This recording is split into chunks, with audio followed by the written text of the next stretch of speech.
Alright, so here we have the Berserker Predator. I have to say, this is an awesome figure. It looks really good in the packaging. It's kind of got a larger helmet, which makes it a larger head. It does have a cannon up top of his shoulder. That's really cool. The paint here in the packaging looks pretty good. I can't wait to get him out and see what it really looks like. This is probably my least favorite out of the set, just because the classic Predator is just amazing, and then the other Predator and him are really close, but I think he's my least favorite. But that doesn't mean too much, because this is probably still one of my favorite figures I have right now, but the other ones are really good. Alright, so let's take a look at the back of the packaging. Here in the back, you see the Berserker Predator on the side from the movie. Definitely crazy, and I think that's the reason why I don't like him as much. I'm not really fond of like the bottom jaw thing. I don't know, it just doesn't work for me. That's probably my least favorite thing about him. But I mean, all in all, it's still an awesome figure. What can I say? I can't like everything so much. And then down below we have the 3 figures from the set. And here up top you have the bio of the Berserker Predator. If you want to pause it, you can read that, but this definitely tells you that the Berserker Predator is the ultimate hunter, and he's becoming one of the strongest predators in history. So definitely awesome guy. And here we have a close-up view of the Berserker Predator in the packaging. You can get a better look at him here. You can get a really good look at the skull there and the helmet. It looks pretty cool, but like I said, the jawbone, I just don't know about that.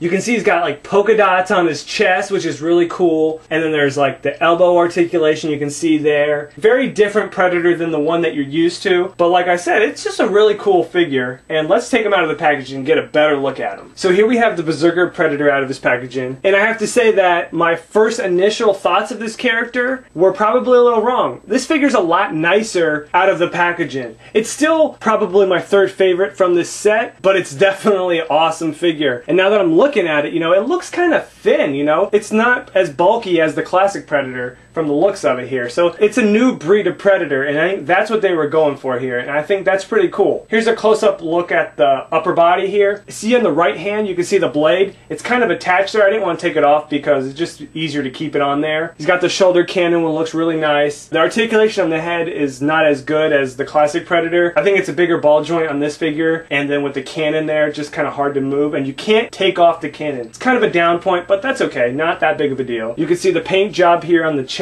and then the arms. These newer Predators, you know, the new Predators here, they have lighter skin. It's definitely different, and they're slimmer. They're supposed to be younger Predators, and I think that's what it's going for, which is pretty cool. I like that. Here on the waist, you can see there's a waist belt, and then there's some pads on the legs, and then on the feet there, there's, you know, these kind of smaller boots, which do rotate. I did find out that they do rotate. So here on the back is something that I found out really cool. The tips of his dreads are red, and some of the scales on him on the back are red too. That detail really impressed me quite a bit. I did not expect that. So when I saw that, I'm like, you know what, this is really nice. They really went out with these NECA Predators figures. They're just really nicely detailed. Here's another quick close-up of the head. You can see in the corner there, there's like the 4 prongs there where it's like a scope there.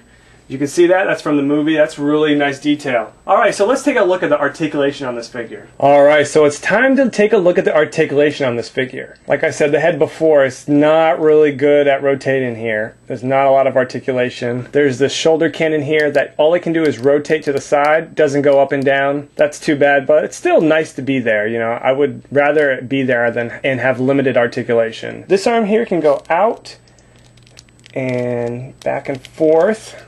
Kind of tight here. There's elbow articulation here. And this one is kind of hard to rotate there, so I'm just going to leave it. This hand rotates there. The shoulder goes out. And this one can go all the way around. This elbow right here bends, and that spins. Like I said before, I'm going to be really gentle with the joints right now. I don't want to break them because, you know, you have to loosen up the paint. So if I don't move articulation in the correct position, that's because I just don't want it to break.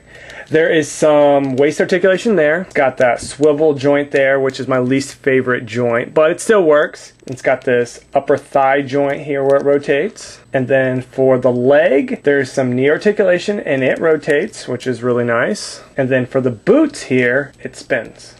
There's no up and down articulation, it just spins around. So thanks for watching my review on the Berserker Predator. If you haven't seen the other Predator reviews, this is your chance to take a look at them. So click on the Predator that you want to see the review on, and it'll go right to the review. There's the Falconer Predator, Classic Predator, and the Berserker Predator. All amazing Predators, just waiting for you to click on them and taking a look at them.